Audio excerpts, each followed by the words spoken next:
Welcome to Hafa Hour, Guam Unfiltered. Ahoy! Ahoy! Aye! Oh, for a die Guam, hear that I come alive. From just Pirates Cove, we sailing for what's right. Captain Jeffrey Pigwell keep the compass true. Andrea on the map, Guam directory coming through. Tigs with the signal, save our startup loud. Doc Akimoto on deck, AMC proud. Clap, clap. Leaning close, let the real talk run. Ha good nya to man, everybody has one. No whoosh on this ship, no fear in our eyes. Raise the sails to the truth, watch the whole place rise. Hafa Hour, Guam Unfiltered. Hafa Hour, Guam Unfiltered. Ahoy, ahoy, sing it unfiltered. Guam sauce for true seeker, yeah, we deliver. Hafa Hour, Guam Unfiltered.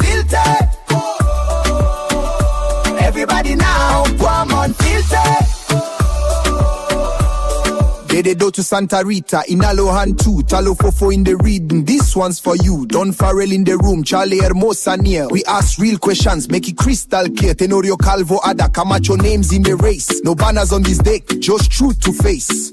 Independent pirate party, stand firm, stand tall. Continue to continue, answer the call. Clap, clap, lean in close, let the real talk run. Hagotnya to 2 months, everybody has one. No hush on the ship, no fear in our eyes. Raise the sails to the truth, watch the whole place rise.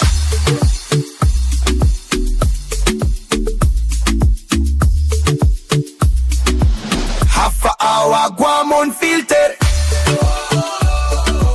Hafa Hour, Guam Unfiltered. Ahoy, sing it, don't filter it. Guam sauce for true seekers, yeah, we deliver it. Guam Unfiltered. Everybody now, Unfiltered. White ladies breach when the night wind blow. Truth don't scare when the truth must show. Chief Gadao and Matapang strength we carry on. Sarina in the tide sing, Guam sing along. Continue to continue. Independent pirate party. Hafa Hour, Guam Unfiltered. Hafa Hour, Guam Unfiltered. Ahoy, sing it, don't filter it. Guam sauce for true seekers, yeah, we deliver it. Tune into Hafa Hour, Guam.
I'll make you proud, Grandma. Promise. That's better. Okay, we're done. The property lines. Sir, please wait here. I need you to stay by the car. Okay, I got it. Just tell me what happened. Has been breached. Confirmed reports of multiple attacks in the capital. Please, we're now in a state of alert.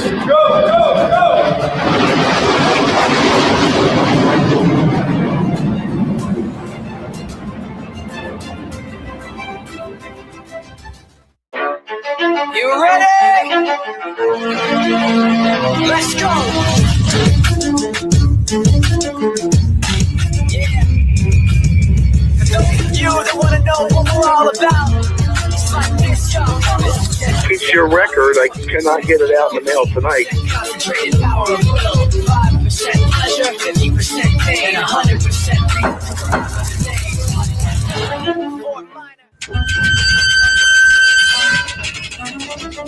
Come on in.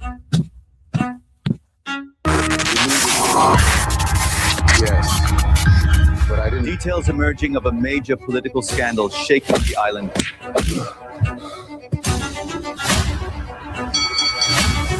But I didn't expect it here. Where else would it be?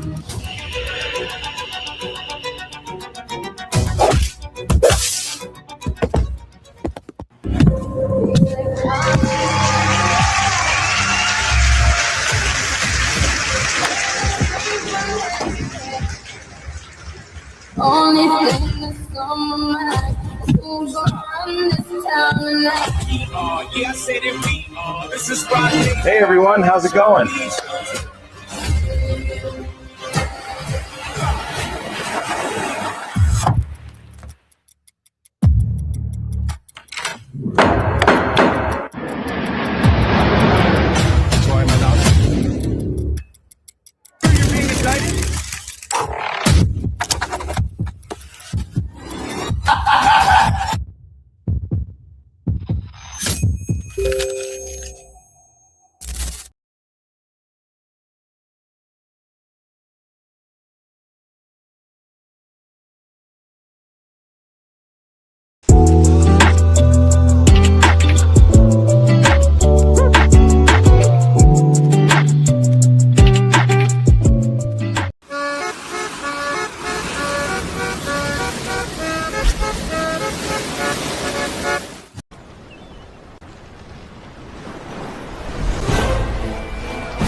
A few moments later.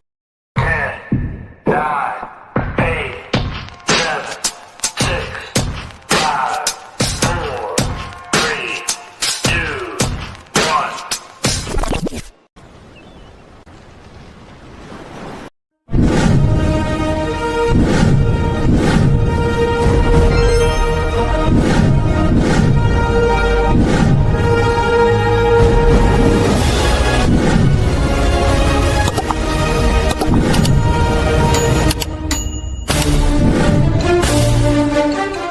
And each story is told in a different way. Sometimes I hear the same birds singing from past weeks, telling of their adventures since last seeing each other.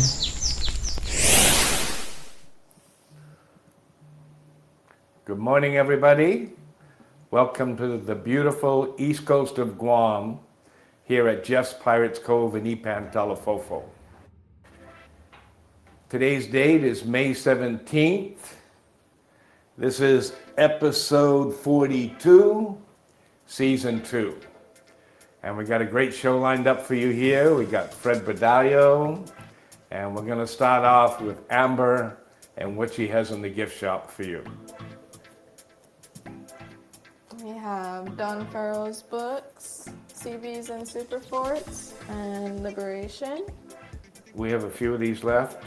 A few of the CBs and Superforts we still have the Liberation. And the other one, The Brief History of Guam, just a couple left, Yeah, right? just a couple. So if you want these books from Don Farrell, please come down soon.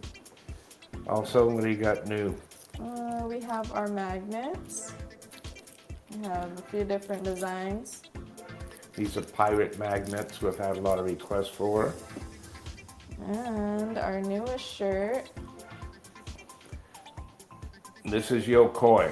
Now, Yokoi was a straggler who lived up in the jungle, above Pirates Cove, way out in Babulo, all over the place for 28 years.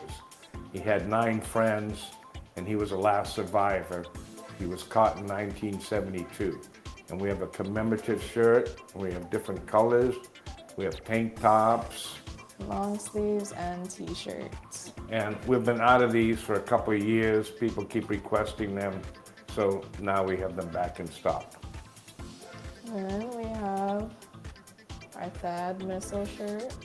Now, this is a popular shirt. You know, the THAAD missiles are all over Guam, protecting us from outside forces.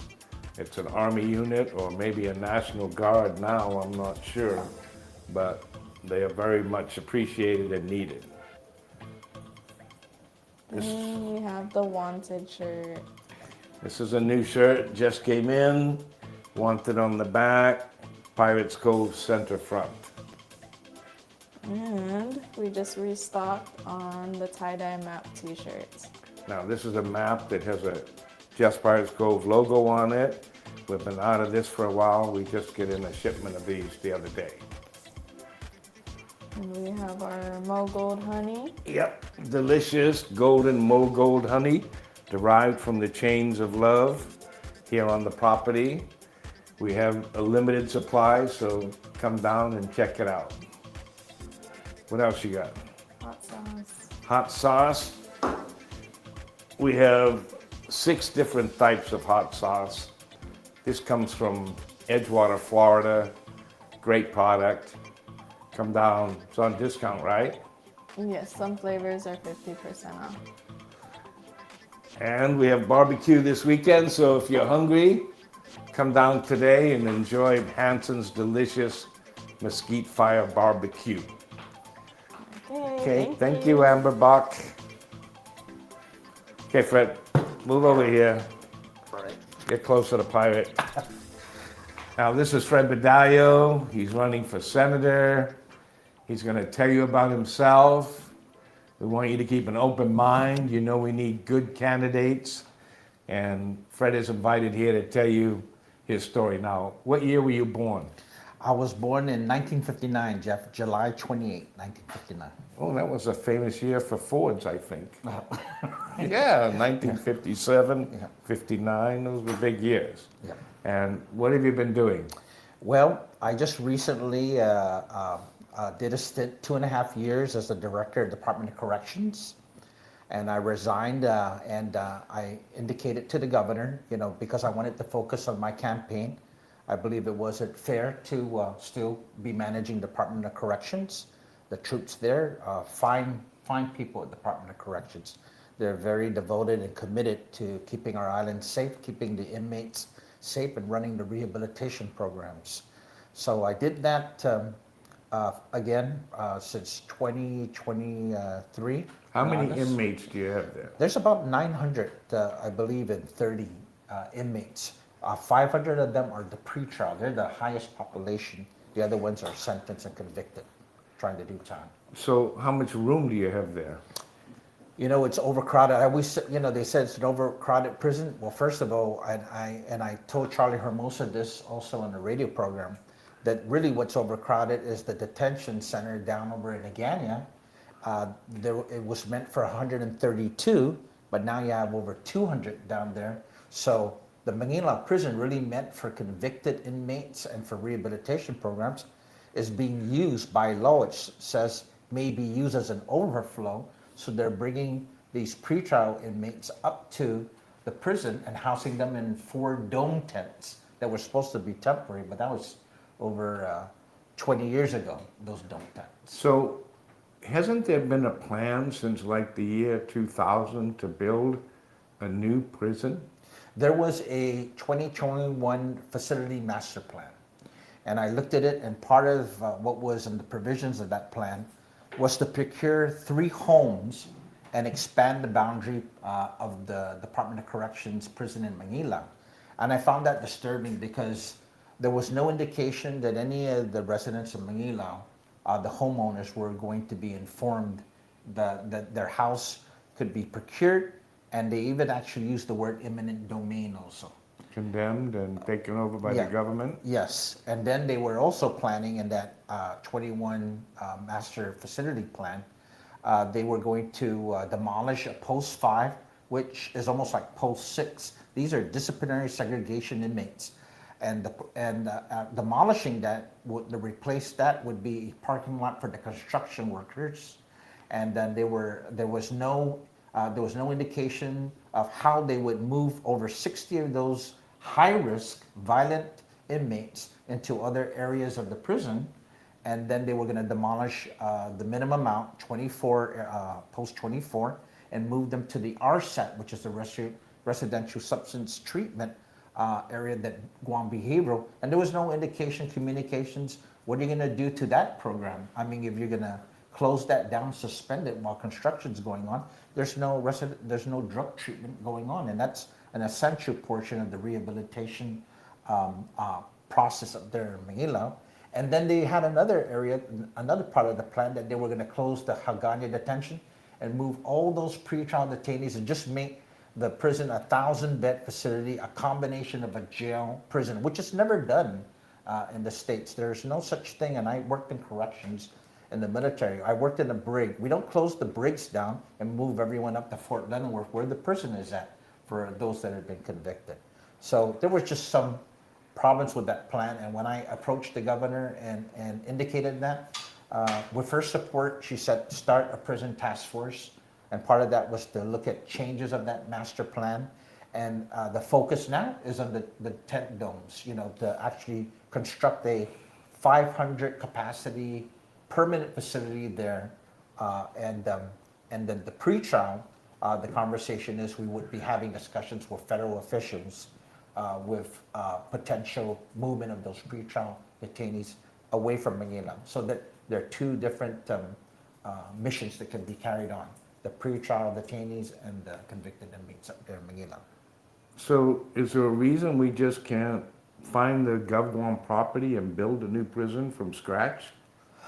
Actually, where the domes are at, I actually had an an architectural engineer look at the domes. It's enough space to build one permanent facility there with a 500 capacity there. And actually, the last time construction was built there was way back where post 16, where the general population is at. And it's less costly to the taxpayer because as I described, that first, even initial phase of tearing down buildings and preparing houses would have cost the taxpayers over $90 million. And I don't think the taxpayers want to fork up $90 million to demolish houses and also make it a combined jail, 1,000-bed facility. You know, Attorney David Lujan noted way back when Senator Brant McCready introduced a bill for the prison. And former attorney, Attorney David Lujan actually said, and he had an article, it was in the Daily Post, you're going to build a 1,000-bed jail and prison. Even him as a lawyer could recognize that's not, that's conflicting with national correction standards. And I would bet that if they even attempted to do that, you would have some lawyers that will file an injunction to stop that. Because you have families who have a family member only just arrested and held just for DUI is going to be in a prison. That's like sending the county jail person waiting for DUI up to San Quentin, where a triple lifer is doing sentence. You know, that's just not, right there, Jeff. So how many beds, ideally, or cells are the max we should make? Well, the prison task force agreed that when the domes are going to be demolished there and torn down, that the construction there would start there where the domes are at with a 500, I believe, and 12 capacity with cells. And what was going to happen, we had a relocation plan for the pre-trial detainees that are being housed there. Part of the options that the governor was given is National Guard, right? And National Guard sometimes have been called in other states to temporarily be watching pre-trial detainees together with law enforcement while construction's going there. And then there's an expansion, possible expansion of pre-trial confinement. Military are interested of maybe looking at, because in South Korea they have a correctional facility there they built. Pearl Harbor has one. They're looking at Guam possibly as an area there where they can build a correctional facility, right, for pre-trial. And like Honolulu, Hawaii, they have a Federal Bureau of Prisons detention right on the airport, Honolulu Airport. So, and then the Guam Police Department, and each of their precincts, their precincts they built, the Dedido, the Tumuning, and I believe the Agate only has 3 holding cells. Part of the expansion plan would be maybe expanding that to 20 holding cells per each of those precincts. You can have 40 detainees in each of them, and to include the Talafo precinct, to look at expansion. And the court too, because there were conversations I had with the Chief Justice. Possibly we're even looking at where the Red Cross building is at there, where the court is at. They've been building around that. And we have women pre-trial detainees in Manila. So some of the information may be looking at transferring those women pre-trial to that Red Cross building, acquiring that. Those are some of the discussions that to expand pretrial confinement, but certainly not where the new prison is going to be built at. You know, that new 500 capacity facility is going to be built. When's that going to start? Well, right now there was an I believe the scope of work was given to the Guam Attorney General's office from our new prison planning task force, and I believe it should be because GITA is responsible for the funding, and they're looking at that right now with the Guam Attorney General's office. So, if you're elected senator, what's your first move to make the prison happen? My first move again is ensuring, because sometimes I get sources that keep me informed, not to try and turn this back around to the previous plan, right, of making it a jail prison. That is a big mistake for the island of Guam. That's a big mistake, and it can cause litigation. So I'm going to be very adamant in making sure that the correctional system we have is the right correctional system, like we do, like in the States. And the judiciary has skin in the game. When those judges look outside the window of Superior Court or their master plan, which they plan to have in the northern, they're planning to have a permanent northern courthouse. They're currently renting a building over there in Dedido. When they do their master plan there, incorporated there would be a detention facility too. And that way, when the judges look outside that window, you know, there shouldn't be anything, there should be no such thing as what we have that I've encountered when I was DOC. How could a person who's on pretrial, who's supposed to have their day in court, be still there for 2 years or 3 years at the prison? That sounds like they've been sentenced already, and they haven't. They've just been Well, is it convicted. the lawyers keeping them out of court for some reason, or why are they there? The individuals who are part of this that can really be part of this pretrial are going to be the Guam Office of Attorney General. So whoever's the next elected Attorney General, if it's the same one or whatever, they have a part of it. The Public Defender's Office and defense attorneys who have been, you know, because I mean, believe me, even my case social workers have said that some of these pretrial that have been moved up to me, you know, have been told they haven't even seen a lawyer, you know, and that's disturbing because, you know, the Guam bar, right? These are professionals, right? And these individuals need representation. And if there was, I mean, I'm not a lawyer. I mean, I was in law enforcement, and I have a dad who is a lawyer, and I have a brother who's a judge, and I have another brother who's a lawyer. But if I was a lawyer and I had a client, and I knew that they were magistrated, and it's not out of sight, out of mind, I would be checking up to make sure that we get them as fast as possible for their adjudication process. It shouldn't take 3 years for individual in pretrial to be still up there. And then you hear the time credit or time served. But what happens if they're found innocent? All that loss of not being with their family for 3 years, and they're acquitted from the charges. It's a tough situation now. Yes. ICE is the biggest problem right now. Yes. What happens to somebody when they're arrested for ICE? Believe me, this is what I'm hearing, and we see in the paper. We see in the paper that the Guam police have booked and confined an individual with an ice pipe, okay? I served in the Guam Police Department for 29 years, right? And I was in narcotics. I did a stint in narcotics. When they call me up and they tell me, hey, we got an individual who's caught with an ice pipe, I tell the patrol officers, I send my agents down. We want this person. We don't believe they're in the high-level drug trafficking. They're just a user who's addicted to the drug. So we call Guam Behavioral, and we have an intervention team come in there. And we bring the guy to our office and we say, listen, you know, you're a user, but you have someone who's been feeding you this poison, right? We're interested in that person.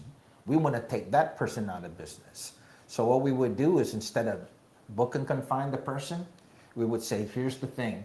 You're going to be booked and released, but you have behavioral individuals who are going to ensure you're in this drug treatment plan. But at the same time, we're really interested in the individual who's been dealing this poison, right? And it's a combination of me, when I was head of the task force working with federal law enforcement, DEA, federal customs, and we had a real good relationship and coordination, and we put a lot of drug traffickers out.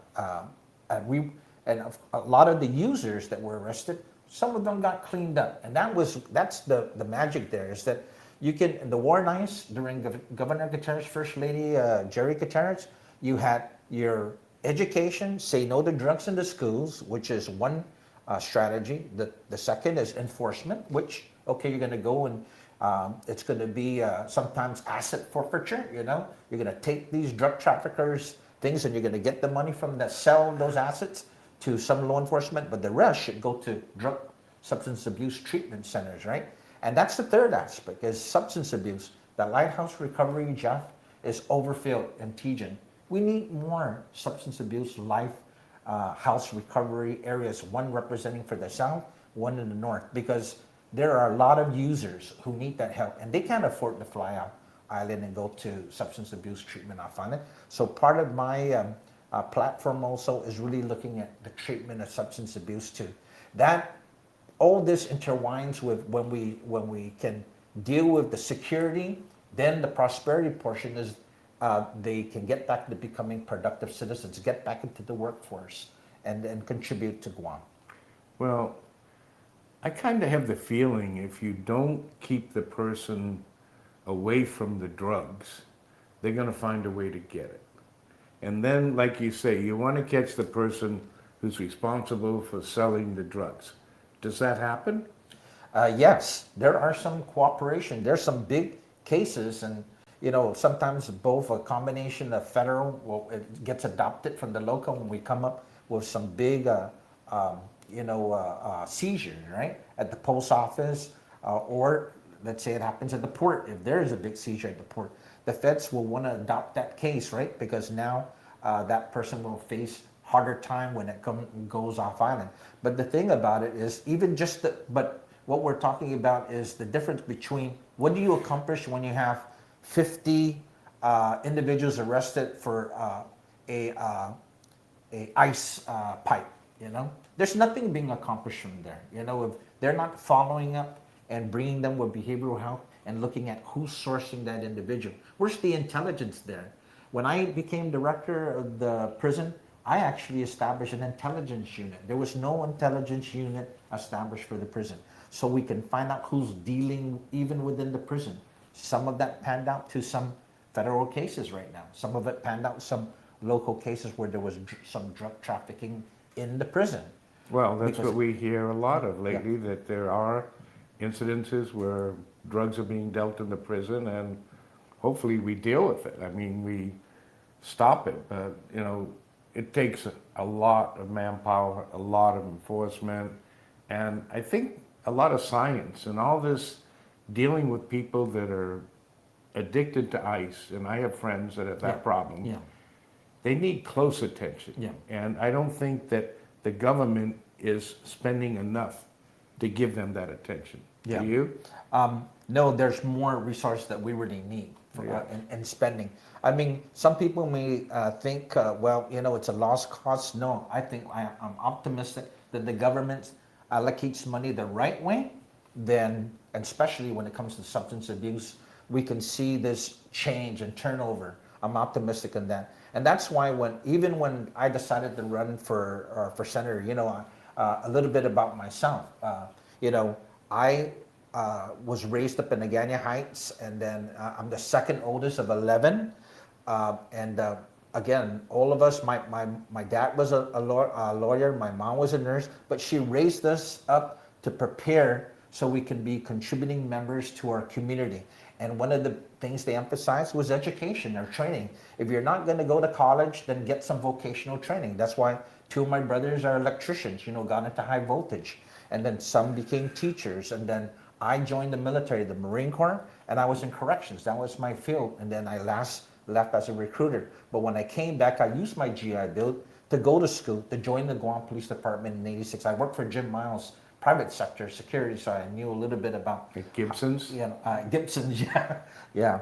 But the biggest thing about joining the Guam Police Department is the leaders there allowed us to not only just do police work, but go to school, take some classes, right, and invest in ourselves. So I'm a product of the Doc Sanchez program. I got my bachelor's in public administration, my master's in public administration over at the University of Guam. I got a master's in the University of Oklahoma in human relations because I wanted to understand the human condition. And then I was accepted by the Naval Postgraduate School in Monterey, California, the Homeland Security program there when I was chief of police.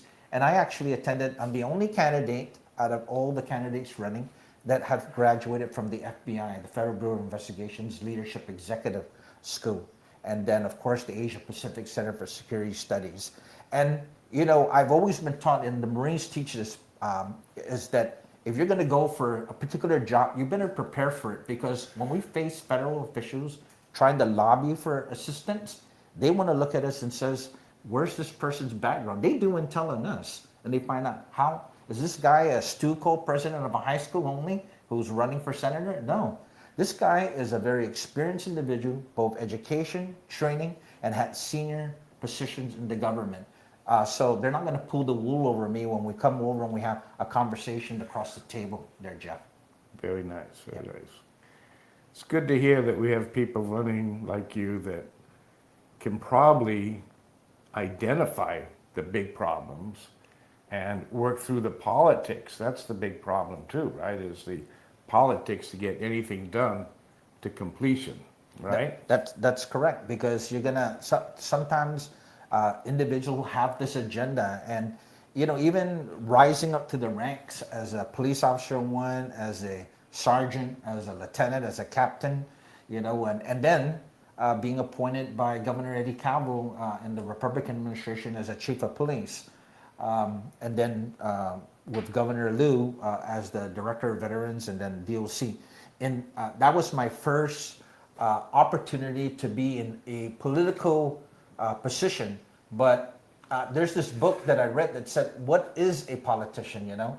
And it's someone who's been elected to office. A number of us candidates never been elected to office, so we're aspiring politicians, Jeff. No, you know? I always wonder in my mind, what does the word politician mean? Yeah. A pole-licking SOB. Yeah. You know? Yeah. Looking for the pole of voters, So, you know, licking the pole for whatever reason, that's right. So when they say a politician is someone who's been elected, I tried being elected in 2016. I was at Simon Sanchez when several of these senators claimed they were going to make Simon Sanchez a priority. And those senators have served time since 2016, and Simon Sanchez still hasn't been built, right? That's right. And I ran in 2018 with Governor Gutierrez, okay? So I didn't run, but we wanted to make Guam great again, and we wanted to make Simon Sanchez a priority. They didn't elect Governor Gutierrez, myself, but if they had elected us, could things have been different? We would have had Simon Sanchez built. And then I ran in 2022, you know, during the Governor Liu's re-election. And or COVID, right? That was the lowest turnout in 2020 election. It's a midterm. Even my family were saying, big mistake to run in a mid-election, because the way how the elector is, they want to keep the same old senators. And it was. Some senators returned back in 2020. You know, they were elected, booted out of office because of the magnificent pay raise down at the legislature. They were re-elected back in, and there was no change in the COVID election in 2020. 2022, I ran, and I didn't make it also, you know. So but this would be my fourth time, Jeff, of running for office. And I think the people of Guam, I think they look at how President George W. Bush indicated, fool me once, shame on you, fool me twice, shame on me, you know, or something like that, right? You know. Well, I'm glad you're persistent, you know. You seem like the type of person we need in there, you know. Yeah. Charlie, come on over here. We got Charlie Hermosa joining us. Oh yeah, Semper Fi.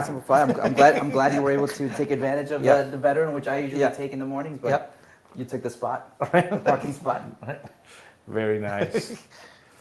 So the first thing, if you get elected, what are you going to do? The first thing, okay, that you think is more important than anything else? I think one of the first things that I plan to do is I'm going to introduce some legislation that really looks at what's happening at Department of Corrections in terms of ensuring that prison task force planning is kept to and not changed back to the old master plan, right? And I'll be monitoring that. And I'm going to lobby, I indicated in this pamphlet of mine, I'm going to lobby the federal government, right? that we're going to actually have to say they have skin in the game. You know, the military build up here, that they build a correction facility in South Korea. They have a correction facility in Pearl Harbor. They are interested in taking a look at what are some of the particular security facilities we have here in Guam, because sometimes they even had a national security, a person with national security interests brought over to Guam, flown in by the FBI, and I couldn't sleep at night because down and again is not the most safest place. That detention facility again is overcrowded. I'm going to make sure that the Guam Police Department and other law enforcement, that's my second priority too, about how to make sure the volunteer, the reservists. I was known for that as chief of police. I recruited over 100 some reservists, right? I think that's a good idea. The Guam I Police think Department, that reservists are needed Yeah. to supplement, the low numbers that we have on the police force right now. Yeah, because you have Army Reserve, Navy Reserve, Marine Corps Reserve, Air Force Reserve, Air Guard, National Guard. The Guam Police Reserve, when I became chief of police, I recruited over 100 of them. They're community members. Some of them gone off to going into management positions at security companies or a career in law enforcement, both federal and local. And that's the seat right there, right? I did the first corrections reserve in Department of Corrections when I was Director of Corrections. Also credit to former defunto Peter Terlahi. He's the one who came up with the legislation to make sure Department of Corrections had a reserve component. There are some agencies don't have a reserve component. That's Guam Customs, that's the Port Authority. Airport has a reserve. So I'm going to look at these law enforcement agencies and say, hey, you need to augment, especially Guam Police Department, right? You need to augment your force. And if you're not doing it, every time in the budget, they always ask them about their full-time, but they never ask you. The current chairman of the public safety now and the previous one never asked any of these law enforcement directors, what's your status with your reserve component, right?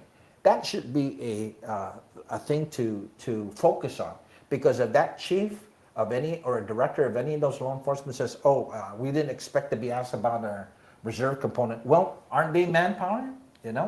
And that will show they're not doing enough. The last assignment I had in the Marines was recruiting, and believe me, Charlie knows that a general can walk into my recruiting office and says, "Are you recruiting everyone?" And they don't say just full-time Marines. Are you recruiting in your reserve? Are you recruiting in your officer quartet, right? You need to recruit every single, every facet covered when it comes to recruiting. And for that, you and I, we've had a lot of conversations throughout the years, but as you're going into a different realm, right? Yeah. And I think that you definitely bring a lot of experience behind you. Obviously, your platform is going to be based behind law enforcement with your background, and which is great. Which I think, with everything that we do here, the safety and security of our people, our tourists, is always going to be number one. If the tourists don't feel like it's safe to come to Guam, they're not going to come to Guam. That's right. So I think, like, if we can promote the fact that we're the safest, island, everything else, it's going to go a long way. It kind of touches every single, it's going to touch tourism. If companies want to set up shop here, but if they feel that they're going to get robbed, in the middle of the night, they're going to be like, we're going to have to do something. Or if we spend more money on security and all these crazy things that we need to do in order to be safe, I think it really touches on everything. But I have two questions. One is, and not being on the inside, and you have, is, I know we talked, and Jeff was asking, what are you going to do when you get into office? But my question has always been is, why can't we execute, obviously from a policy perspective is, you can set policy, you can table it and it goes through a process, but it's going to take a couple of months and maybe a year before anything gets passed, right? What are some of the things that you think can be done, like you get sworn in day one, enact in a way that it can really, we can really see an impact on things changing, because with the jails being overcrowded, like for example, I know that there was a potential deal to do something with the DOC in the CNMI, co-share, because they have a, I don't want to say a beautiful facility. I don't want to make it sound like it's a hotel, but they really have a state-of-the-art facility in Saipan. Kitchen, full kitchen. I mean, and I think there was in discussions about being able to co-share that and bring some of our not so high-level criminals over there. Yeah. But there was discussions of that. I mean, that could have been done really fast. Yeah.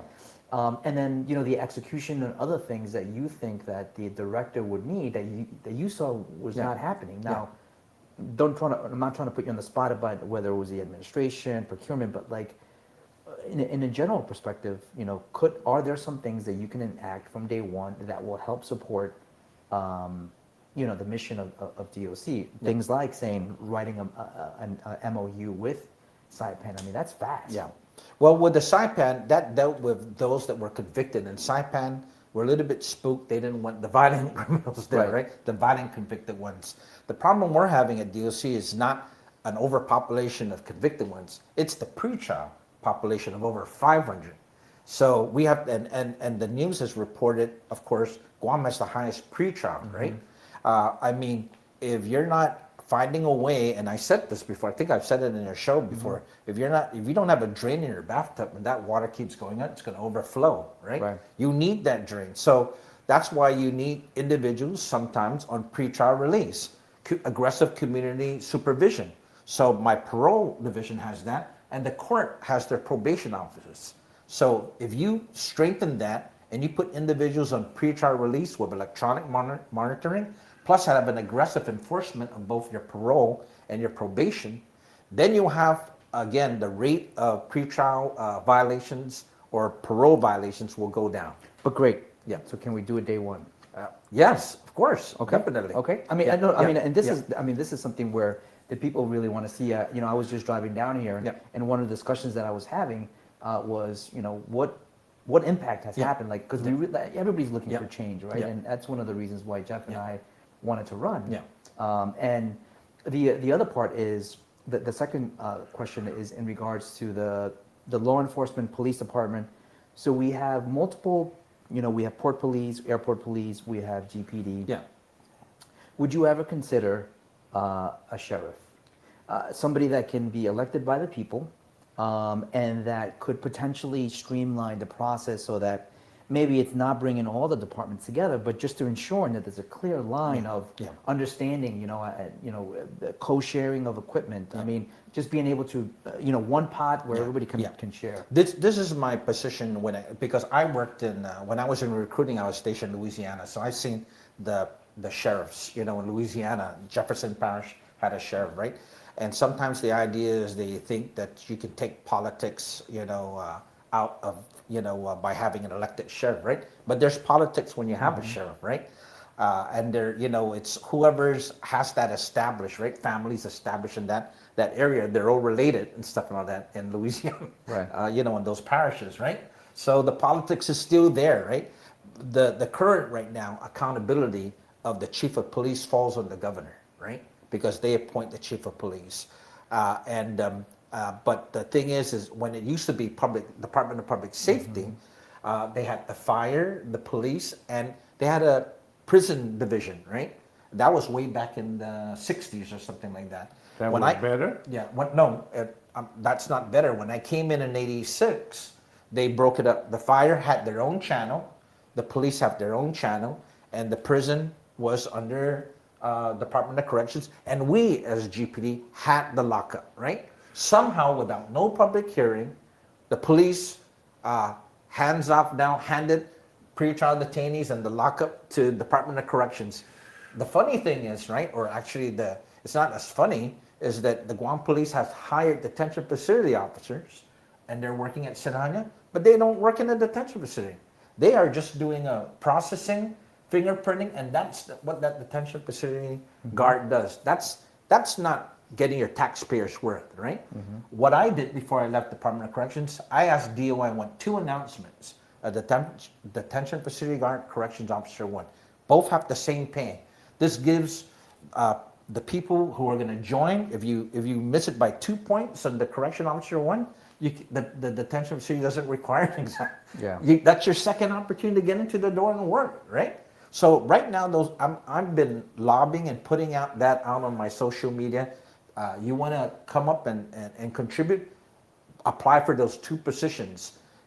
DOC needs that manpower, right? But at the same time, our corrections reserve can even apply for detention because we have correction reserve members. Yeah, no, I mean, that makes sense. And the last one that I'll throw out to you is recruiting, because you touched on recruiting as well. And, obviously the cycles have gotten smaller, right? As the different cycles have come up, you just kind of see it I've seen it in the news, I've read it, that they're getting smaller. We're not able to we're not able to push through the recruits. I think we're getting, but there's one hang up, and I'm an educator, and I think that one of the things that I think we need to evaluate, and that's something that can be done really fast, is the entry exam. And it's not, and the discussion has not been to lower the standards, absolutely not. But I think that we need to relook at this exam that has been given. It's like 25, 30, I don't know, like 40 years old. And we've actually had some senior folks take the exam and they failed it. Yeah. And so now we're expecting these 18, 19-year-olds to pass these exams. So I think that we need to revamp the examination process, because you will see also, you also get tested as you go through the academy, as you go through the cycle. You're also getting tested. You're getting testing on understanding the law. I mean, subsequent. And now, if you fail that part, you're done. But if this exam is outdated, which is like 30, 40 years old, and you can't even pass, you can't even twist the doorknob. Well, Charlie, the area that I'm going to focus on too, as a senator, is I want to look at this Peace Officer Standards and Training Commission, right? Because this Peace Officer Standard Training Commission was really, my brother, before he went to law school, worked for Senator Mark Choffers and did the research. And not every police department is post-certified. Hawaii doesn't have a post commission, right? New York, and it's California that really has this CALEA, California Law Enforcement Standards. Arizona has a post commission, right? And there was this thing about reciprocity, right? And I was always bringing up the issue that why couldn't a person who graduates from the Marine Corps CID school and military police with all that training join the Guam Police Department reserves, and then he goes to a reserve training, and then he wants to go full time? Oh no, he has to go to GCC for the criminal justice certificate. They did that to one reserve officer that I had trained, who had a bachelor's degree in criminal justice from Chaminade University, right? They didn't go to the criminal justice certificate program at GCC. So this post commission is the area that I want to focus on, to say, how many have you been certified? How many reciprocity have you gone to off-island people? Because our Guam officers, when they go to Seattle, Washington, and want to be a police officer there, that was the sale of that post-commission. But there are some issues that need to be corrected on that. That's an area that I want to look at, because that ties down in recruiting too. Especially when my corrections officers, the 8 that I picked up just before I left, it would take them 8 to 9 months to be a corrections, to be graduated with that apprenticeship course in GCC. The detention facility officers, I can train them in 6 to 8 weeks. And someone said, well, that's too short. Well, guess what? When I was in the Marines, they sent me to former Clan only 4 weeks, and then he sent me to the work. If the military can do that, I think the island can do that too in a 6 to 8 weeks. Yeah, no, absolutely. And the other discussions that have been happening is in regards to, obviously body cams, but technology being used within the force. That's true. But one of the things that I was thinking about was, we're short 100 GPD officers, 100 plus GPD officers, right? And we hear about the cases going in front, and so these police officers, whether they're new or they've been there for several years, they get bogged down with ensuring that they're writing the reports, making sure that one word could change the fate of this individual that was arrested. The judge can say, hey, this report is all done completely wrong. The case is thrown out. I mean, so one of the things that I've been hearing from the force is the fact that they get bogged down with administrative stuff. So there's a lot of what they call the cross over, where the shifts comes in, and one shift kind of turns over to the other, and before you know it, they're doing admin stuff before they even go out and patrol. I spent 29 years in the Guam Police Department as a patrol officer, and I'll tell you this, that the time where Guam Police lost the most officers was when they thought it's a good idea to start downsizing GPD and come with an early retirement program. And that was in 2000, right? we lost over 80 officers, right, on a early out program. GPD couldn't had 400 some at the time, right? But we lost over 80 some officers, management. I mean, it just cut the top enchilada. I had to underfill. I was a sergeant doing a lieutenant's job, and then all of a sudden we had to play catch up.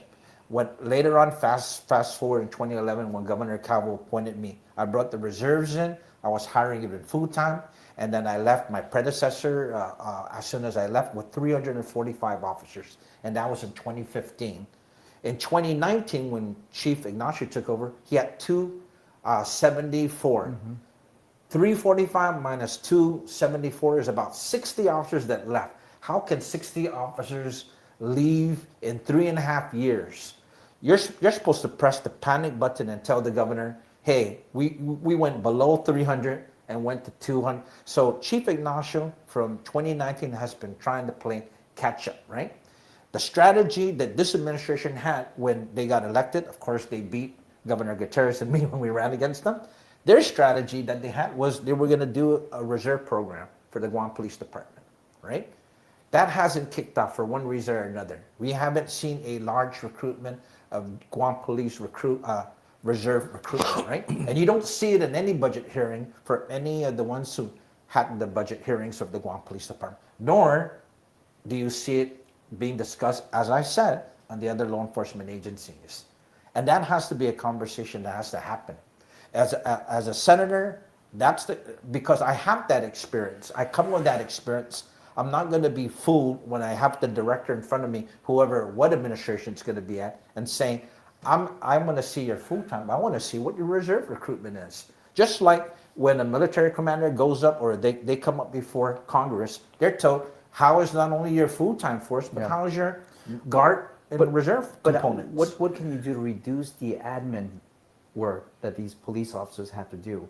You know, AI is big right now. I mean, you know, an AI has the capability and there's systems that can be constructed specifically for the police department that can lessen the workload, administrative workload for these police officers. Because we want them to be out. Yeah, sometimes there have been decisions where they say, do you really have to handle a car crash in a parking lot? Or could that be, handled at the insurance level, right? And that way police doesn't have to respond to, anything that happened in a parking lot is just a fender bender or something like that.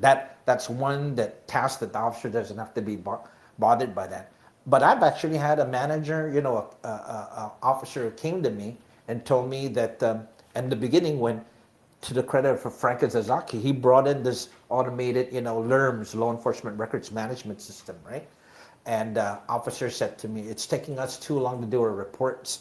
And I said, so what are you suggesting? He goes, can we do away with the computers and go back to pen and using the pen and do our reports pen writing? I go, no, type faster. Yeah, no, but even now, I mean, with the systems, I mean, with the AI, you can talk, and I think that's the answer, really, is the body cams, being able to talk and making sure it's what you said, and then there's your report, right? Yeah. No, exactly. I mean, you can talk into it, you can record it, the body cam can be used as well. I mean, because in California, when I was in San Francisco, I made the mistake to leave a backpack in the back of my vehicle, and they broke through the window, and I called the police, and they were like, "Well, you shouldn't have left the backpack." And I was like, "What?" And they don't report. They don't go out for breaking and entering into cars. When I was a traffic fatality investigator, right, and I did that stint, we got these docu-cams, right, and we installed it in the police vehicles, right. Now, being the lawyers, the other side of it, how to challenge those docu-cams, was it tampered with? Just like the radar, is it something that you can tamper and adjust? That's why when it comes to court, a lot of times some of those cases are challenged, even with technology, right? And if the officers can't explain it, or all of a sudden that just one shot of a doubt, the case gets dropped quickly. But I am, Charlie, just to let you know, when it comes to technology, I live with a wife who's a computer technology teacher, right? Who retired and got teachers and trained teachers to use technology in their classroom, right? So I hear it from her saying, hey, there's some things that need to be done where technology can be infused into these law enforcement agencies too, right? And use that. We used it in narcotics. Of course, it's technology that, almost like the spy, and stuff and surveillance and stuff like that. But it can move the department forward when it comes down. Used properly, it has to be trained, and you have the individuals who make sure that when they adopt that, because there's a whole transition even with that too. No, that's Yeah. good. Very nice. Anything else you would like to say?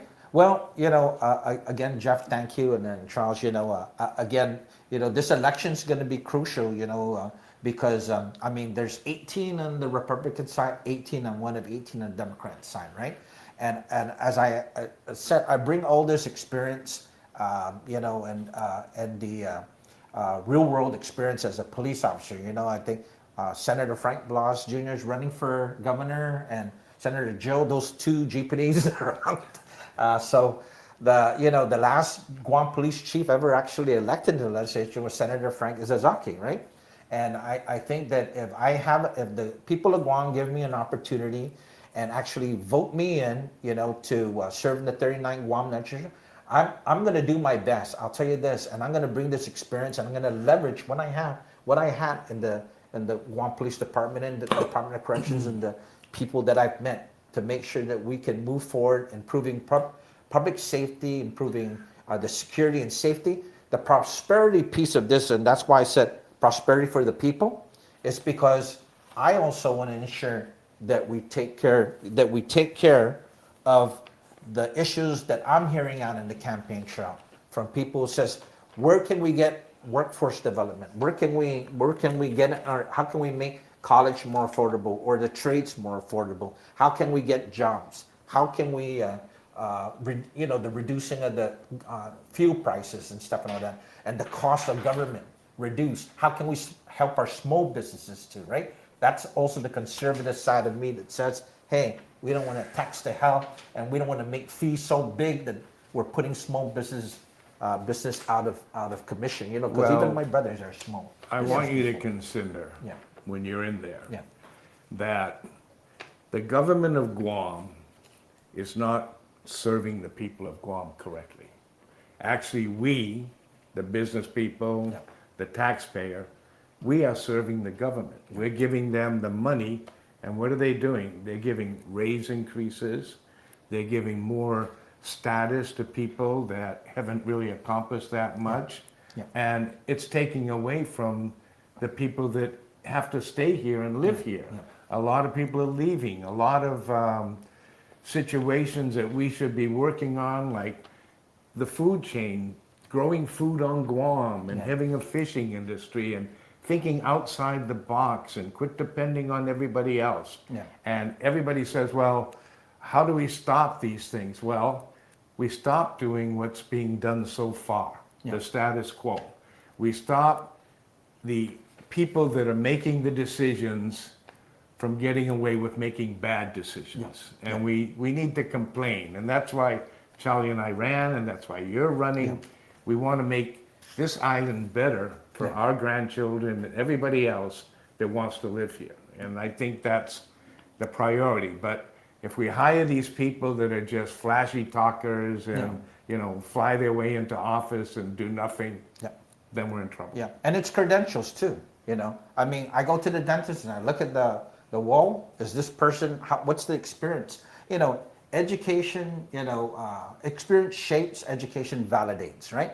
And I'm validated by the education credentials I have, because some of the courses in public administration I've been putting in my social media. How does public administration, how did that shape me to prepare me for a political position, I'll tell you this, the macroeconomics and microeconomic courses I took is the kind of thing that we're hitting on when it comes down. How's that policymaker even make a law like that or legislation without looking at the macroeconomic impact of that or the microeconomic impact on it on the business? But also when you're talking to the voters as well, Fred, is the once you get to the general, right, that's when you can cross party lines and you right. So I think that I would probably grade you as somebody that works with both sides. That's right. Yep. And I think that's one of the things that voters want to see is that whoever gets into Adelup, right, to be able to have that working, to be able to get things done. And I think that politics get in the way sometimes, and egos get in the way, and you could see it happening every time you turn on a hearing, and they're kind of battling against the governor's battling against the 38th, and it's like, and at the end of the day, nothing gets done. Yeah, and I think also, just by looking at that, right? So how do we get at that? Of course, we hear that, okay, maybe one of the solutions, of course, is they say, okay, let's take a look at electing individuals, right, who understand that you're going to get into that political battle, understand what policy and the difference between the two, the art of the possible, right, and taking a look at that, right, and if you have candidates that in there that don't understand the politics, they think it's just a kindergarten, get out of my sandpit or and that's not the mentality we need. We need individuals, and I'm saying I'm that person, right? I'm throwing my hat in the ring here because I've been in the political arena as a police officer rising up, right? There's office politics there in that profession of policing, right? The power and the badge and everything too, right? And rising up. But I worked for two administrations, a Republican administration, Democrat. I worked both sides. And I think I have that ability, I'm confident, to meet with each of the candidates that win or with me in the Senate and says, now the party politics is over with. Let's get what's in the best interest of the people of Guam and work with the incoming administration too. No, and going back to your point on the small business, and it goes back to the security. I think that, just last week we had Clutch Entertainment.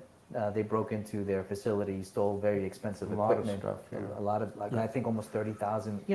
And those, and that group. I mean, they're young and they've been building that up, and it's really unfortunate that happens. But from a small business, safety and security is always going to be a huge part. And if we can keep our vehicles in the back in the parking lot and nothing's going to happen, that's good with individuals. But at the same time, Jeff and I, when we talked about one of some of the things that we're going to look at in the platform is rehab, right? Because I think everybody does deserve a second chance. That's right. We're not all perfect. Yeah. And on the veteran side, that's one of the things that we've been trying to work on hard is that for those veterans that are coming back from combat or just the military as a whole. Yeah. It's how do we reintegrate them back into society for them to be very productive, use them with their skill sets.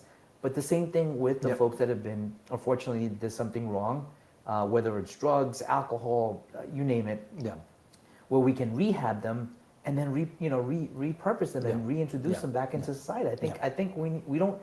Everybody deserves a second chance. And that's why even when at the helm as a director with the experience I bring to the table as a director of corrections, chief of police, director of veterans affairs, the commonality I see there, everything for budget hearings is, we operate out of a zero-based budgeting approach. Now all of a sudden they want performance-based budgeting, right? And they say, okay, what are the key performance indicators, right? Now I'm a grant research specialist, and I'm telling you that. And you look at the 25 million, I think it was, right? How come it has to be returned back, right? Grant management. Once you get into that kind of thing, you have to ensure that your grant is going to be allocated purposely for what the grant says. You go out of that line, you're going to go to Fed jail if you don't watch yourself right there, right? That's good. And that's why I said one of the things I bring to the table is when it comes to performance-based management, we will look at in law enforcement. When you want to adopt a budget like that, first do the research first and find out what would that look like? Because even the difficulty of the police saying, does that mean when I made a lot of arrests that we're performing well? No, I think when you're seeing crime go down and you're not making a lot of arrests because the crime went down and you're not having a lot of people calling that our house was broken into or someone vandalized, I think then you're making some progress because we want to see a reduction of crime. Not an increase of arrests. Fred, are you pro cameras? Do you like cameras? Oh, yes. As a matter of fact, I even met former Senator Tommy Morrison, and he had that kind of legislation one time that if a business has their camera pointing at, outside, not just to their business, that there should be some tax incentives for that or reduction on the business that the government can give because guess what? The business is part of that partnership too. And do you have... We actually have a question regarding body cams from Robert Sargi. He says, Fred Bordallo Jr., may I please ask why police body cams are not being implemented right now? It is sitting pretty and collecting dust, you just mentioned. We, the taxpayers, want answers to this. We want to hold everyone accountable to their actions. Body cams will protect the innocent and prosecute the corrupt. Let's get the ball rolling on this, please, and thank you. Okay, thank you for that question. And one of the things, of course, is the Guam Police Department, they had a committee. I believe Chief Steve Ignacio formed that committee when they're looking at that. I think they ran into that there was supposed to be a administrative, because it's supposed to be procurement, right? They have to have public input and that. Those were some delays. But I'll tell you this, when we're into the trust, because this is an issue about trust of the police department. Is there going to be police brutality, right? Are they doing any kind of stuff like that? There's legislation that the late Senator Ben Pangilinan had, and it was the Police Review Commission, right? One of the things I want to enact as a senator is a law enforcement review commission, bringing this review commission. Now, they can't overturn a director's adverse action and termination, but they'll have eyes on those internal affairs reports of an investigation conducted against a law enforcement officer. And if they see that the internal affairs investigator, hey, you missed talking to a witness there, why wasn't that person talked to? They can tell the director, our commission reviewed this, and director, your investigation has holes in it. This must be redone because there must be some accountability when you're, it looks like it's behind closed doors. I always had the challenge of explaining to the public that whenever we started an internal affairs investigation against a police officer when I was chief or a DOC guard, that I couldn't disclose that because it's confidential information, right? But the moment they challenge my adverse action, like this one corrections officer that I terminated for passing drugs to the brother, and once they went to the Civil Service Commission, that's open public now. Now I can comment on that, right? But if they don't challenge it in the Civil Service Commission, it can't be disclosed. We're governed under the Privacy Act on that. But right? but that question, it's right. So originally the body cam, there was an administrative issue that happened. The chief said, "Hey, listen, we kind of screwed up. We didn't. The last page had a note. They missed that note. They said they had a time period. They were supposed to come back, and now apparently there's another administrative hold." So at what point do we say, enough is enough? We're enacting this. Chief, you got to put this body cam starting on Monday. You got to put it on. Like what? Why is this process so long? Why can't we just? Why can't they just do it? Let's do it. Well, again, speaking, I'll be speculating, speaking. No. And I'll tell you this: if I was the chief of police again, because believe me, I've been approached. You want to be chief of police? I've been there, done that. But I know that whenever we want to make sure, whenever we have technology like that, and we want to make sure that there's a policy in there, and if it's rushed too much, we may get gigged by the attorney generals, or and say you just weakened that. You weakened the department by not by putting that technology, but it wasn't governed or regulated rightly, and it could be abused even with. There could be some, sometimes technology can be exploited for the wrong purposes and stuff and all that. So it's slow. It's a slow process, but I'm just speculating. Chief Ignacio, running into those humps. But again, it goes for the oversight. Again, whoever's the senator, and I want to be, I'll just let this know. You elect me senator, I want to be oversight of public safety. I want to look into these directors and say, when you're going to invest in this technology, and you're going to implement it, and it's to capture the public's trust, not only the Law Enforcement Review Commission, but get this technology, we invested, you bought it, we shouldn't have it sit on shelves. That's a waste of taxpayers' money. Yeah, it's working other places, I get right? that, right? Yeah. It works in other states, right? Yeah, I mean, I think in in every state. I think every state So has. why does Guam not Yeah, want it yeah, to work? yeah, You know, this yeah. is our problem, right? Yeah, and, that's it's a waste. that's big a big issue because yeah. like with any system, that we try to make it like Guam, Something wrong. Guam can't like do it touchy right. feely. You know? And I'm like, but it's that same exact system is working in Florida, New York, California, Washington, red, blue states, but like. For some reason, we like to put a little Guam touch into it, and then we break it. We slow it down till it stops. And it doesn't work. We got your expectations high, but all of a sudden it dropped with the. Well, I'm a firm the believer execution in of the that, right? cameras Yeah. in Tumon Yeah. could catch a lot of things going on, and it's important. Even over here, I have offered to have like a camera and one of those signs that show how fast you're going. Give them a ticket, right? Yeah. Because Yeah. people drive by here 80 miles an hour Yeah. all the time, right? And bam, it's there. I would share the money with the government if that's what it takes. I'll put a generator to maintain it and keep it running, and I'll keep it working. But you need the civilian community to get involved in some of these things. And that's why, reserve officers, I had them not only augmenting for the response to crimes, they were doing traffic enforcement out there, and you would see the car crash rate reduced because you have more police presence. Well, sure. Even when I come from the south and I'm from Santa Rita heading up to Agana, you see the port police officers out there, right? Now, in the States, you have these, okay, you have jurisdiction, you can't go here and go there. But to me, we have to cut that. My idea as a senator is that forget that jurisdiction. The port police have been ticketing people in Polaris. The car crash rate has gone down because of that. I didn't see a Guam police officer doing that. I see a port police officer doing that. And I see the park rangers.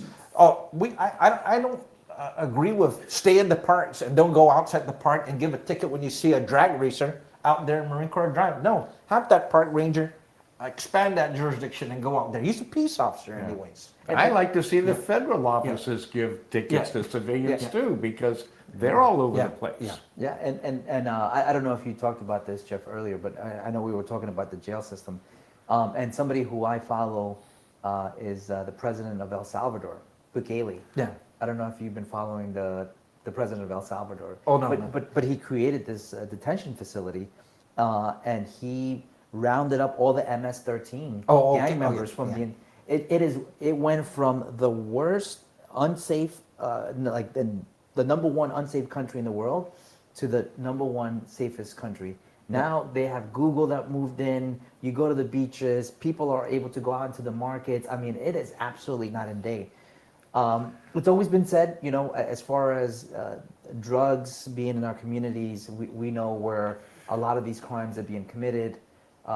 Is there something else that we need to do that we can take an aggressive approach to be able to get these, gangs and criminals really, off our streets? Well, again, one of the real good aggressive and most gets the biggest results is what we call asset forfeiture procedures, right? And the federal has that asset forfeiture procedure. But there was some local asset forfeiture law, right? But it hasn't really fully been materialized, right? I think I want to look at that local, because when you have law enforcement agencies like corrections, we see something like that, we should get a portion of that goes into a federal case. Correction should have a little bit of the proceeds of that asset forfeiture, right? should be Especially shared. the leads, right? But what happens is we don't have that here. No, we have asset forfeiture. But what happens? It ends up the police get it, and the DEA get it, and the ones who adopted it. But corrections, it started out from a correction seizure, right? So those kind of things are not fair, right? That's why I'm saying with it, I bring a perspective of understanding how the corrections officers feel when they seized that drug, and then GPD was called, they took it, and went to DEA, the federal adopted, and then there's going to be some asset forfeiture proceedings. DOC gets a portion of it because we opened the case first. No, I think everybody should get a fair share, Yeah, absolutely. Especially if you're the ones who pulled the strings and made it happen, like that. No, and I remember I used to manage a warehouse where the U.S. Marshals used to bring in these assets. mean, Yeah. There's a lot of Big money involved. Big money, Yeah. big money. Which is another area too. Our court marshals right now, they do court security, right? But they're under the judiciary, right? Now, the U.S. Marshals under the executive branch. I've had some marshals approach me. They don't want to be named, right? But they said, would you consider, the marshals over at the courts and them being in an executive function, right? Because when a court marshal is executing a warrant, they come across crystal meth, all of a sudden they call GPD and, oh wait, that same marshal was the one who guards the judge, right? So there's a little bit of, he's going to sit on the prosecution side, and someone's going to say, hey, wait a minute, that's the same judge's security. So there's some work also needed in reforms at the judicial area, right? About what all these marshals are doing. Sometimes we get a call, my corrections officers get a call, the person is guarded by the marshals because they went over to the court and got sick while they were at court. And then all of a sudden they call, bring them, have them relieved, have those marshals relieved by the DOC officers. And we're very short when you pull them away. So there has to be some fairness too. Those are some of the things I want to look at too. Yeah, and then the last thing, how come you don't have any Marine Corps pictures in your... Well, Come on. I'll tell you this. Here's my Marine Corps picture right there as a sergeant. That's a Marine Corps picture. Oh, yeah, there it is. Yeah. There it is. Thank you. I missed that. So my sergeant look there. Look at you. And I was with, again, there's 9 brothers and 2 sisters. You got a big family, man. Yeah, big family. And when we go around the kitchen table, right? And my dad was a lawyer and my mom's a nurse. I can hear the conversation. My dad said, no, that alibi doesn't work. Do the homework. And my mom says, and make sure you get yourself cleaned up because healthcare is very important. She was a public health nurse, went up director of nursing. And that's another area too, of course, that I'm going to be looking at too. I mean, we have to be versatile in the legislature to talk about only computer technology, business, education that my wife has, but healthcare too is another thing. The Manamko, all of us are going to need assisted living, and we don't. I took care of my mom when she was sickly, and we need that kind of we need support. more and more health benefits Yeah. and more attention for our people. Yeah, and the veterans too, of course. Oh no, taking care. I I'm was a having veteran. a conversation We'll this take care of the morning veterans. at church about assisted living, right? I mean, we're down to almost having no facilities to be able to help our Monuncos or our veterans. I want to share this with you, Charlie, too, that, I was sharing this with a person says, every time you have these veterans meetings, they talk about the cemetery, right? And I was director of veterans, right? And John Ampinko, the late John Ampinko, had that expansion, 3.5 million. That's why the veteran cemetery looked this way, right? But Nebraska has a non-profit organization, veterans, managing the cemetery. It's not run by their office, right? So any of these veteran groups saying that they can do a better job than the GOVA office, right? And want to take on managing the cemetery, that's one big chunk taken away, and at least the veterans office can take care of the benefits. That's a huge one, and it's unfortunate, the director really gets beat. We beat him up about that, right? And he's a Marine. And it's really unfortunate because he's trying to do the things with what he has, and manpower has been a big issue because of the. Even the pay scales, right? For these folks that we're trying to, I mean, you got to look at these. I mean, who wants to work for that? For the amount of work that labor and everything else, it's very minimal. And so they're not able to get a good workforce. But the other one was not to look at it like the nonprofits are trying to take over the duties of GOVA, but there has to be a little sort of coming together where the streamline of nonprofits helping the director should be a little bit easier than it is now. But I mean, because that's a perfect example. I mean, you should bring that up once you get elected. I think you need to bring that up as a means to be able to, because we're all waiting on the side. Like we're all saying, hey, listen, we what do you need? Like we'll help. Well, one controversy, because there was a senator who introduced this, and it was written by one of those veterans groups, and it came out that they wanted to get the proceeds of the non-appropriate funds, right? Now, those non-appropriate funds that are from reimbursements of the cemetery, what happens at the cemetery, but they're U.S. government checks paid to the order of the Guam Veterans Affairs Office. It doesn't say to the nonprofit organization. That's how to reimburse. Now, if all of a sudden someone changes legislation and the feds aren't aware of that, they're going to come into the picture, and that may jeopardize. The research has to be done appropriately to look at that.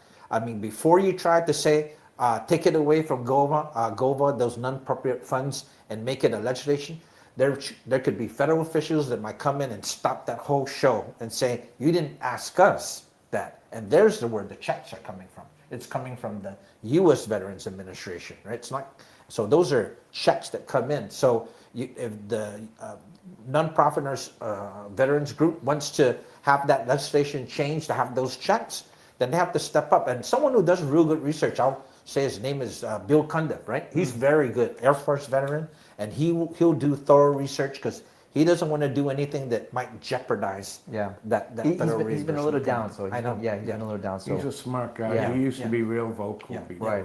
Very smart. Yeah, and don't want to get into it because we batted this on Wednesday after Wednesday mornings anyway. But the commission, I've been very vocal about the commission. It's very inefficient. Elected folks voted in by the commission, but it's very the original inefficient. It's either leadership, but something has to change within that realm. The original commission, right? Because when I became Veterans Affairs Director, I wanted to research this commission. What was this commission about? And it was have a volunteer, I mean, there would be from these Army, Navy, Air Force, Marines, Coast Guard, go down to the GOVA office, and your volunteers to be advised to the director, right, about veterans issues, right? But somehow during the process, they said, oh, we want to be a policy board, commission. And when you're like the GMH policy board or the Port Authority policy board, now that's a different animal. That means you guys have to have your resumes, whoever's going to be appointed by the governor or from the legislature as membership there, if you're going to be a policy board and have oversight over the director. But you just can't say, oh, we're a policy board right now and just with a tweak of legislation and rush that through. It has to be done very cautiously, right? And that's why when the commission wanted to become a policy board, then do it right and do it right if you want to be a policy board, and have oversight over the director and have them come up to you and take the governor out of the that portion there, right? But governor will be involved because 3 members will be appointed by her and 2 by the legislature. But I don't know, Hawaii there's a consolidation of different nonprofit groups, almost like Guam. And they attend a meeting with the Guam, with the Hawaii's commission, but they don't get into the fights, and say we want to be a policy board. And it gets the commission gets very political, and and it's really unfortunate. But it's defunct. To me, it's very inefficient. It's non-existent.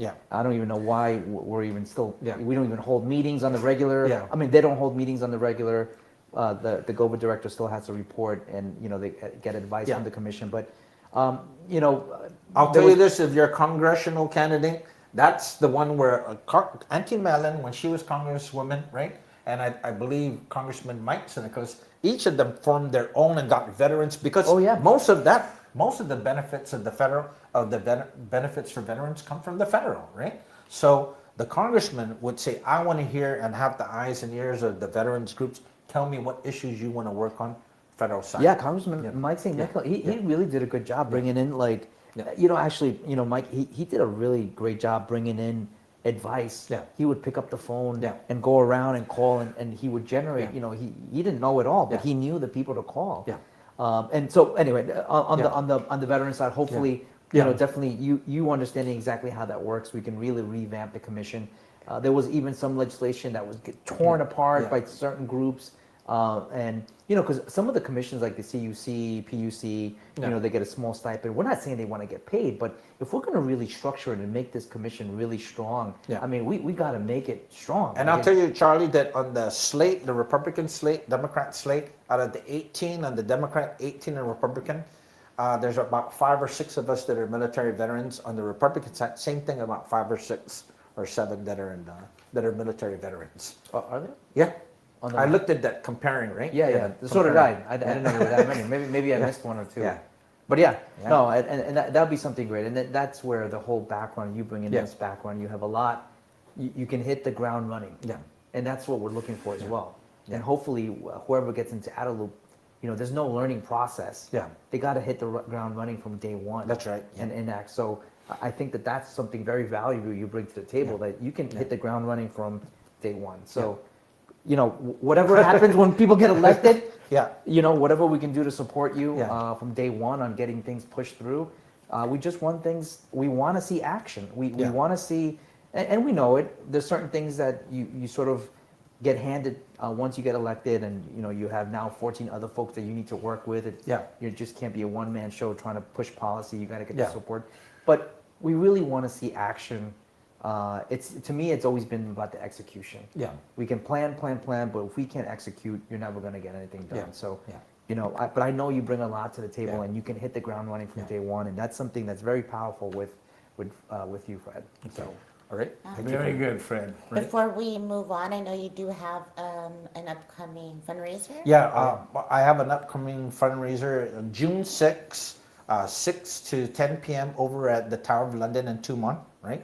June 6th was D-Day. Across from the Hilton. D-Day, right? Yeah. Omaha Beach, and so please, if you have get a chance, to come over and support my candidacy for senator. I'm number 8 on the ballot Democrat Party banner. Yes, and then you have, there's a bunch of comments. I want to acknowledge people that were in the chat as well. So we have Jerome McDonald. He says, half a day, Jeff. Half a day, Fred and Amber. Fred is a good friend of my brother John. So that's Jerome McDonald. Ray Elliott says, wish I could be there, Jeff. Then you also have Darlene Abbott says, hope you continue your posts to keep us updated on what's going on in Guam. Lily says, Biba, Fred Bordallo Jr., excellent work for security for wife? Guam. That's good. That's good. Yes. You got that's She's with you. Yes, building a better future for Guam. And she says, Bota number 8, very nice. That's right, number 8, right? Yep, Yes. number 8. Number 8 on the Democratic ballot, right? Yeah. Okay. Wait, and you're then Democrat. you're Democrat or Republican? Democrat. Democrat, right? Nice. See? I worked in the Reagan administration. Yes, okay. Then we also have Steve, who's always here, Emma Gwynn. He says, Semper Fi, Chief. Semper Fi. Couple of Marines over there. Robert Sargi, he says this, and I think we'll probably end with that comment. There are several other comments actually we have a few more. But we have Robert Sargis who says, to all the politicians that are running for office, please love and care for the people and our beautiful island. Please don't create bills and laws that will hurt and put hardship on our people. Our beautiful people are struggling and hurting right now. If you're running for other reasons besides helping the people, then maybe it's best you don't run at all.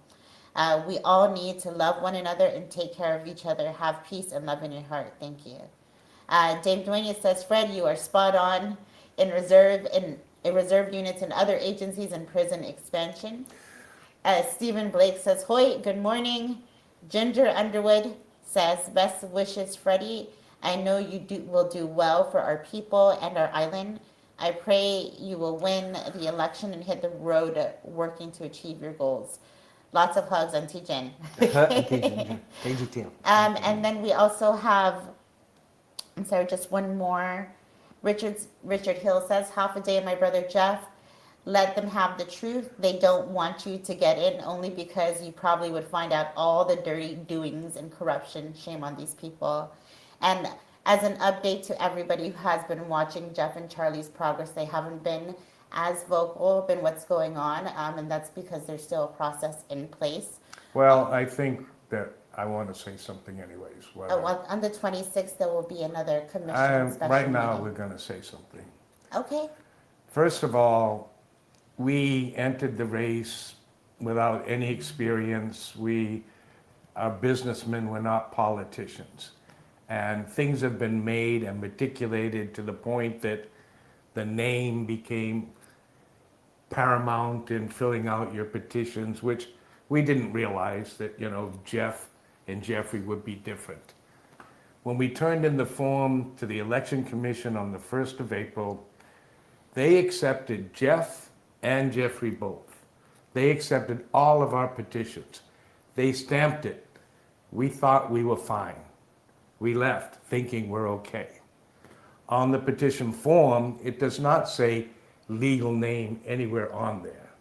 I mean, Jeff, if I had a supporter that put my name on his petition as Jeffrey Pleadwell instead of Jeffrey, that wasn't meant to fool the public. The people that signed our petitions knew that was me, and they knew Jeff and Jeffrey are the same.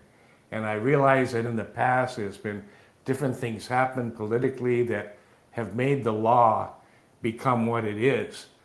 But it should also be able to be interpreted, thought about by the election commission, and then when the election board meets, have the time to be able to adjust or change. But the way it worked is, there's no time for the open government law to take effect, so we had no chance of being on the ballot. Is that correct? That is correct. You still have a meeting on the 26th to discuss the final commission level review, to get a final note from the commission. Right. Well, do you think they're gonna be able to put us on the ballot? Well, the commission, according to the Guam laws, the commission has the ability to. Now let's go back a little bit so we can go into the legalese of everything, right? But we know that there's a special meeting on the 26th, which our team has submitted commission level review to determine, and we could put a link that shows you the records for our correspondence to the GEC, which Charlie did speak on the 14th, when all the senators and candidates were ratified, except with the exception of you two. That correspondence provided what is now the special meeting on the 26th, which is a special meeting for a commission level review. Now, that requires the commission to actually look at the numbers, how the numbers are counted, and to determine whether or not you actually qualified. Based on all the actual people, the 800 or so people that did sign your petitions and believe that you, Jeff and Charlie, should be at least given ballot access. So fundamentally, we will put that link so that people can read the correspondence. This is public information, and they will be able to read all the details and all the numbers. And on the 26th, which is next week, the next set of correspondence and the GEC's decision will be made public as well. And that's all we know for right now. Right. And following to what Jeff said was, first and foremost, we also want to say thank you for all the supporters. And I think that everybody who, even after understanding the situation that we were going through, still, reached out, sent us messages, asked us what they can do. The level of support of the people has been really overwhelming as far as asking us what they can do. And the only thing that we've been saying is that, one, if we are not able to get on the ballot, then, the thing is that we still need to come out and vote. We need to rally the folks because as we move forward, the reason why Jeff and I were running was because we wanted to bring change and bring a different type of change, allow the people to choose somebody that would be able to come in to add a loop and really impact the things that need to get changed from day one. That was our whole reasoning. You could check our platform or our planks that we put out on the website. But at the same time, we had great discussions with the young generation. We had folks 18 that turned 18 that we registered. They asked us what we were all about, and they were very excited. And there was a lot of other 20 to 30 crowd that really wanted to come out and vote, understanding that they had registered, but because they haven't voted in the last 2 consecutive elections, because they, what they said was that there was no reason, for them to go out and vote, and so they hadn't voted. They thought they were registered, but they were not. But they came out and signed our petition because they said, you know what, I think I'm going to come out now. But so those numbers were taken out of our numbers, which was still minimal. And so even those voters, we want to make sure that we get as many people to come out and vote, because right now a small quantity of the ones that are going to come out and vote should not determine the fate of the island. And we need to get the best candidates, both senators on the 39th. We need to get folks that are making policy. Fred, Dave, we need to get folks in there that can hit it from day one, understand what's going on, impact change, and then obviously we need to get an administration that's going to be held accountable to the people. And the people need to understand that the government works for you, you do not work for the government. And I think that we need to start mind shifting that. And I the think people should demand that. A lot of people right now are not happy with the election commission. And I think that being the service that we get, running for office, it needs to be perfect. And if that form has to have legal name written on the form so everybody knows it has to be that, it should be done. And there's been many complaints on the form itself. Yeah. I mean, having people try to write down their full address. A lot of people on Guam have 2 addresses, P.O. Box and a regular address. The form needs to be fixed. The election commission needs to be a little bit more concerned about the citizens and not concerned about the politics. Yeah, the signature really validates, right, that whoever signed the petition, and we need to get rid of the petition, actually. I mean, if you look at how other states are doing it, I think we need to look at and reform this whole process, because even with the petition, even line 1, people were getting, print and sign was very confusing. Yeah, They would and a flip-flop it, small and they're area to do it in. it's And like, then next was your date of birth. Well, why do they need to know that? All you really need to know is the person's name and what village they vote in, and you can look it up and see everything else about name, them. village, and then your signature. And that validates that the information that you're putting is true and accurate, right? And so, again, but why do we even have a form, a petition form? Don't know. I think we need to get rid of that. And for sort of an independent group, we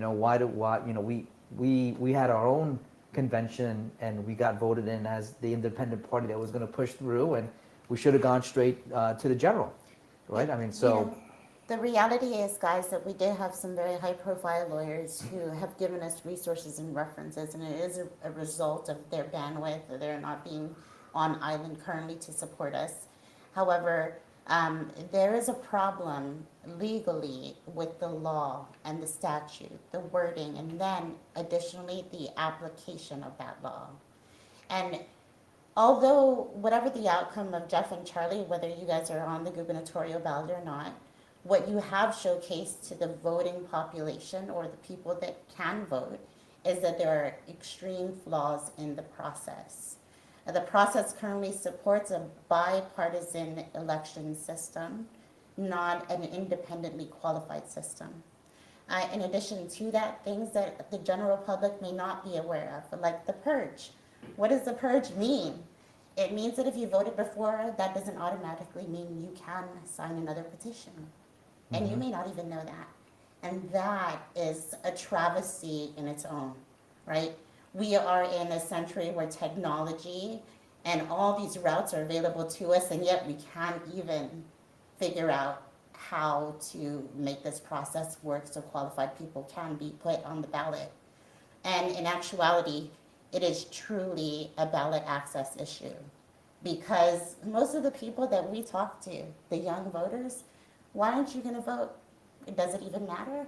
And actually, our government is proving that it doesn't, because there are things and processes and systems that not even new voters are educated on, and even the old voters as well. So. No, absolutely. But again, we still have to rally, whether we're on or not. We still need to, the push is we still need to rally the troops, get them registered, come out and vote, and get the best candidates into the 39th. And Absolutely. Fred, you're being one of them, so. All right. Yeah. Fred, you did a good job today, man. Thank you. Thank you for John. coming. Yeah, thank you so much. Yeah. Right. Okay. Absolutely. And we do have some +1, ±1 for everybody who's listening and watching. We do rate or give the government, the candidates, gubernatorial candidates, a +1 or -1 on the week based on the progress going forward. I know Jeff and Charlie are like, oh, yes, we're going to do that because we're making sure we have integrity in our system. You can go to hafahour.com to vote alongside with us. and give the candidates a +1 or -1 based on their performance this week. And Charlie, we can start with you. Oh, okay. So these are the official candidates now, right? Well, so you know, the ratified, some of them, ratified, ratified. Okay. Well, you don't have all of them there now, so. I think we're good with this with Marcel, right? Marcel's officially We've decided Marcel is Finadini. Yeah, absolutely. Let me see. So this week, what was I looking at?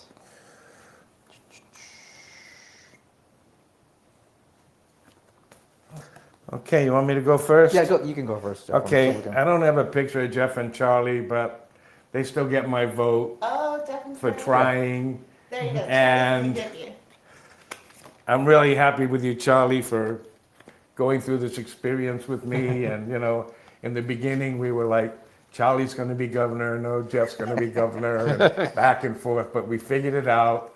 We're just sorry that the Election Commission accepted our petitions without telling us it was wrong. So that's a minus as the Election Commission. And Marcelo, I'll give him a minus because, you know, he's still writing on some of my stuff, so I still like him, but, you know, I want him to come around, you know. And a lot of people are asking me, what are you going to do, Jeff? What are you going to do? Well, we're just going to wait and see. We're going to wait and see, yeah. Shoot, Blue. Oh, give plus or minuses on Yeah. Which candidates? On the candidates? Yeah. Well, I'll give all these candidates all a plus for having the courage to step out. Every candidate that puts their, include Charlie and Jeff, when they're trying to ask the people of Guam for their voting confidence, right? I mean, it takes a lot of courage, huh? You gotta choose one. Choose one. Yes, okay. We gotta choose one, and it's for the week. So give someone a plus or minus for the week. For the Someone last week. a plus or minus for the week. Well, I'm okay. I gotta.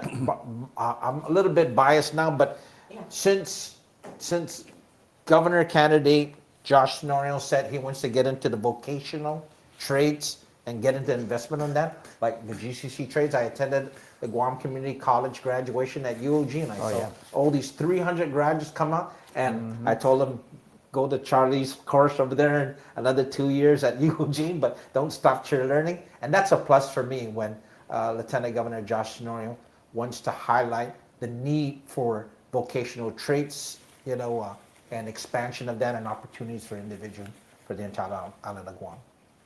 How about Your minus. Who's your minus? My minus? It's okay. You can be fair. You can be liberal, you know. Yeah. Don't worry about losing votes. My minus again is going to be Marcel. Come on, you know you're missing in action. Yeah. M is minus and it's missing.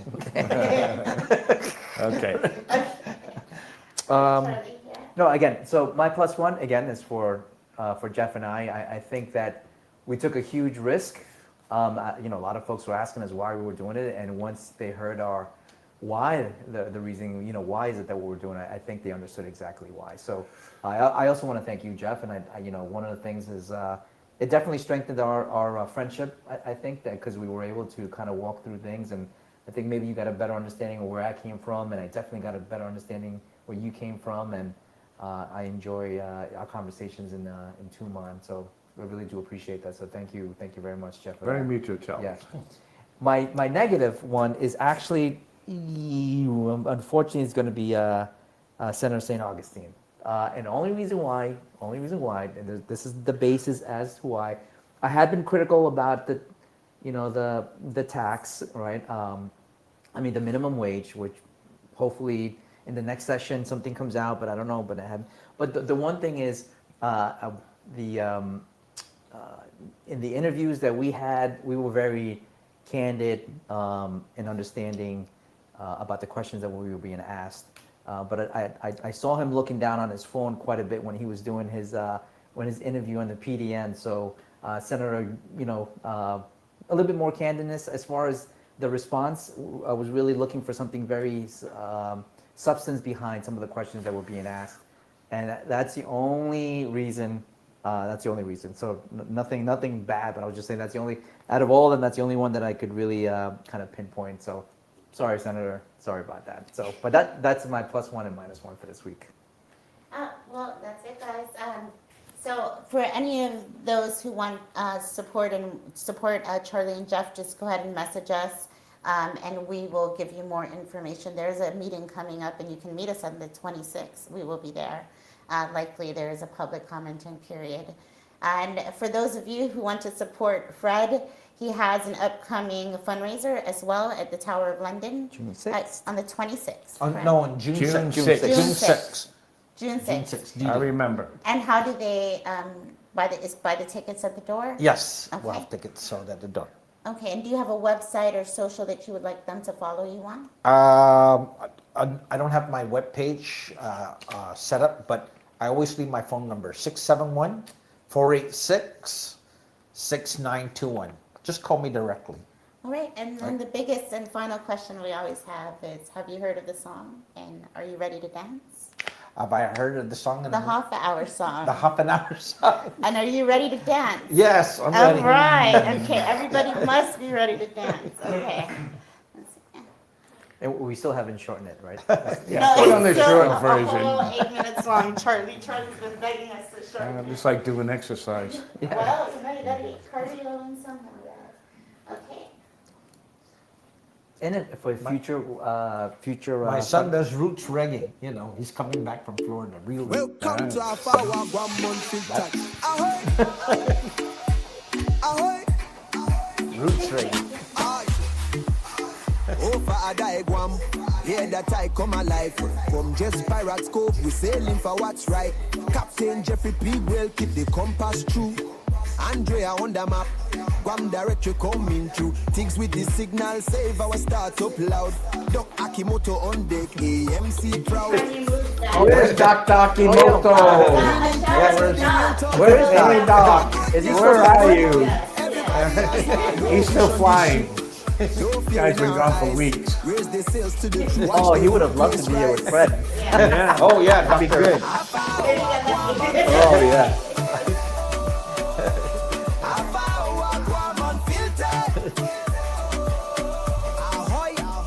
Sing it unfiltered. Guam source for true sicker, yeah, we deliver. Hafa Hour, Guam Unfiltered. Thank you for coming, David. Yeah, always enjoy your presence. They go to Santa Rita, in Alohan too, Talo Fofo in the reading. This one's for you, Don Farrell in the room, Charlie Hermosa near. We ask real questions, make it crystal clear. Tenorio Calvo, Ada, Camacho names in the race. No banners on this deck, just truth to face. Independent pirate party, stand firm, stand tall. Continue to continue, answer the call. Clap, clap, lean in close, where the real talk run. Hagotnya to 2 months, everybody has one. No hush on the ship, no fear in our eyes. Raise the sails to the truth, watch the whole place rise. But it's good enough. Bananas or fish. Hafa Hour, Guam Unfiltered. Hafa Hour, Guam Unfiltered. It's exercise. Yeah. Ahoy, This is sing it, the don't feel parade. the Guam sauce for true seekers, here we deliver it. Guam Unfiltered. Everybody now, one Oh, we didn't filtered. talk about the lunch. No, believe me, because the barbecue. A little bit. Oh, you did? Okay, good. White ladies breach when the night wind blow. Truth don't scare when the truth must show. Chief got out and Matapang strength we carry on. Sarina in the tide sing, Guam sing along. Lucky they didn't ask me about Continue to continue. Independent pirate Because when party. we're doing our test and keeping it 1, 2, 5, 10, 20 past. You did your 20. We're trying to get you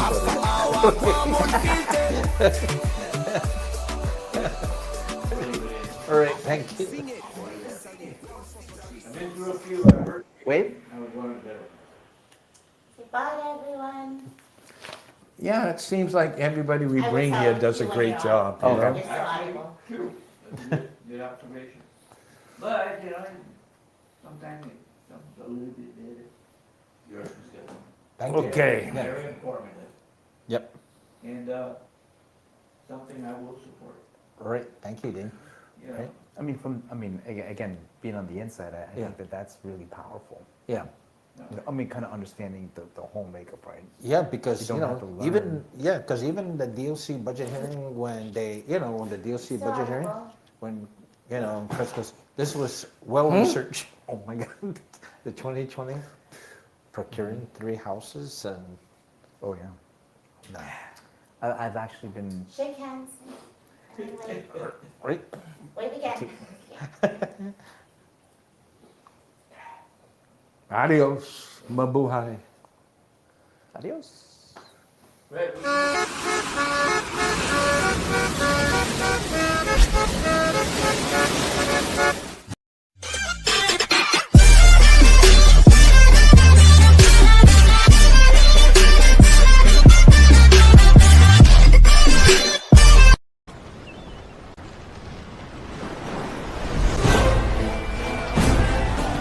Time to go.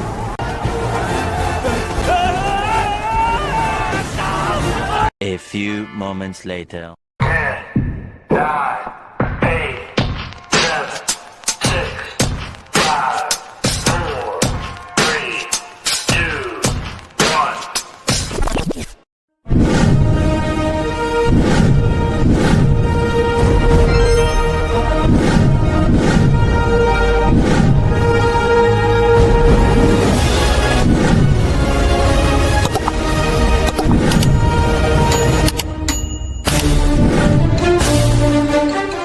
And each story is told in a different way. Sometimes I hear the same birds singing from past weeks, telling of their adventures since last seeing each other.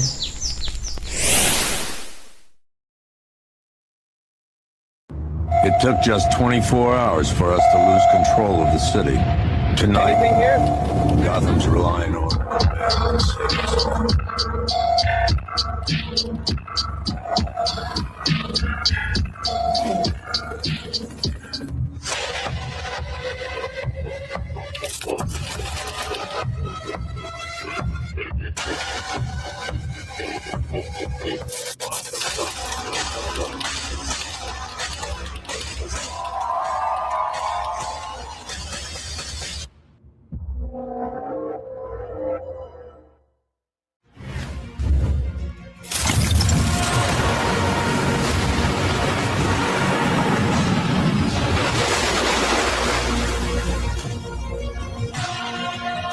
Take a deep breath. Can you tell me exactly what happened? We were outside the outlets when someone tried to...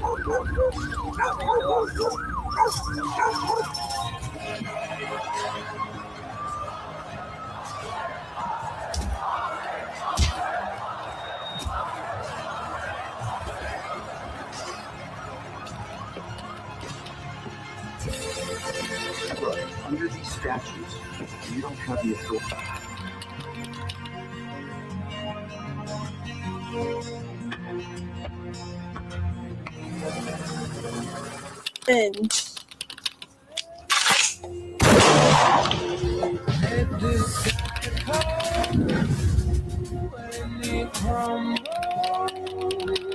We will stand tall, face it all together. Responsible gun ownership is the law.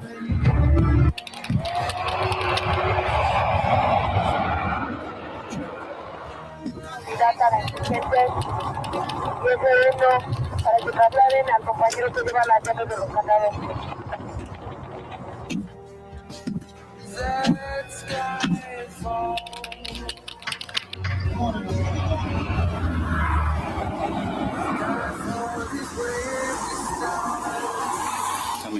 Coming from that, I call it, Now, Before they realize what we know.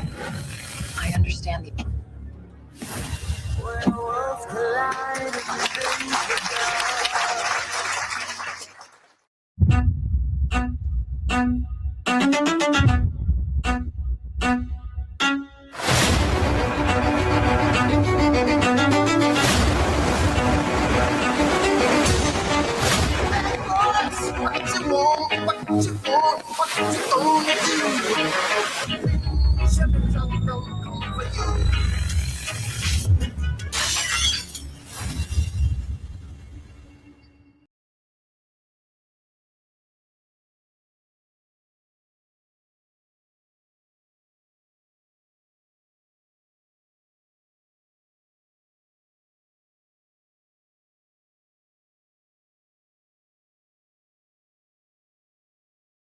I started something the day I was supposed to start it. Monday deadline. I start Sunday night.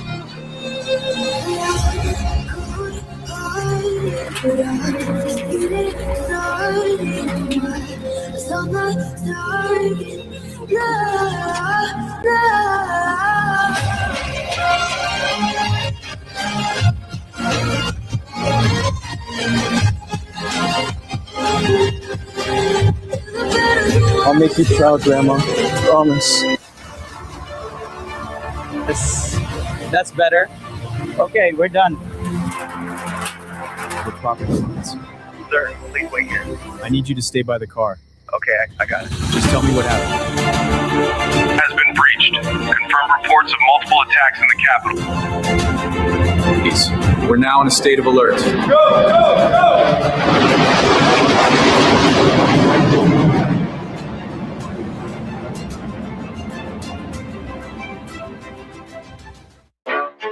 You ready? Let's go. Yeah. You that wanna know what we're all about. It's like this, y'all. It's your record. I cannot get it out in the mail tonight. Concentrated power of will. 5% pleasure, 50% pain, 100%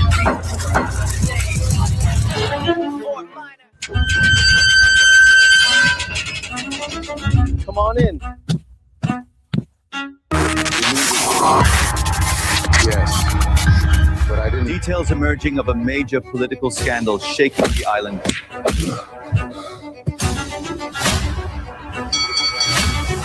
But I didn't expect it here. Where else would it be?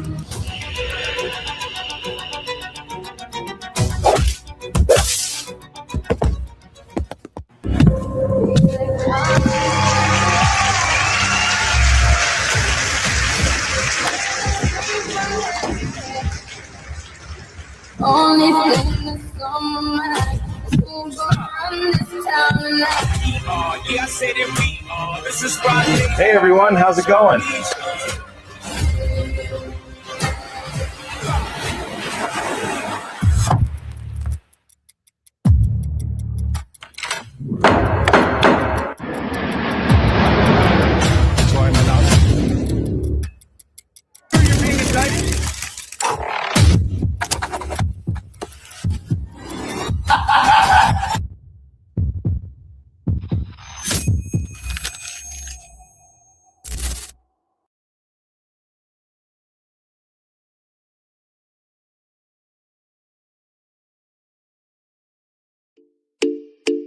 Welcome to Hafa Hour, Guam Unfiltered. Ahoy!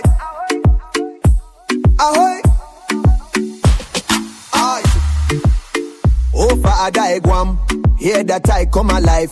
From just Pirates Cove, we sailing for what's right. Captain Jeffrey Pigwell keep the compass true. Andrea on the map, Guam directory coming through. Tigs with the signal, save our start up loud. Doc Akimoto on deck, AMC proud. Leaning close, let the real talk run. How good nya to man. Everybody has one. No whoosh on this ship, no fear in our eyes. Raise the sails to the truth, watch the whole place rise. Hafa Hour, Guam Unfiltered. Hafa Hour, Guam Unfiltered. Ahoy, ahoy, sing it unfiltered. Guam sauce for true, sick a year we deliver. Hafa Hour, Guam Unfiltered. Everybody now, Guam Unfiltered. They do to Santa Rita, in Alohan too, Talo Fofo in the reading. This one's for you, Don Farrell in the room, Charlie Hermosa near. We ask real questions, make it crystal clear. Tenorio Calvo Ada, Camacho names in the race. No banners on this deck, just truth to face. Independent pirate party, stand firm, stand tall. Continue to continue, answer the call. Clap, clap, lean in close, let the real talk run. Hagotnya tutumon, everybody has one. No hush on the ship, no fear in our eyes. Raise the sails to the truth, watch the whole place rise.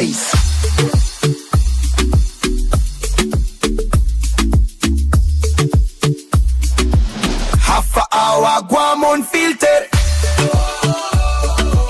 Hafa Hour, Guam Unfiltered. Ahoy, sing it, don't filter it. Guam sauce for true seekers, yeah, we deliver it. Guam unfiltered. Everybody now, unfiltered. White ladies breach when the night wind blow. Truth don't scare when the truth must show. Chief Gadao and Matapang strength we carry on. Sarina in the tide sing, Guam sing along. Continue to continue. Independent pirate party. Hafa Hour, Guam unfiltered. Hafa Hour, Guam unfiltered. Ahoy, sing it, don't filter it. Guam sauce for true seekers, yeah, we deliver it. Tune into Hafa Hour, Guam.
Thank you, my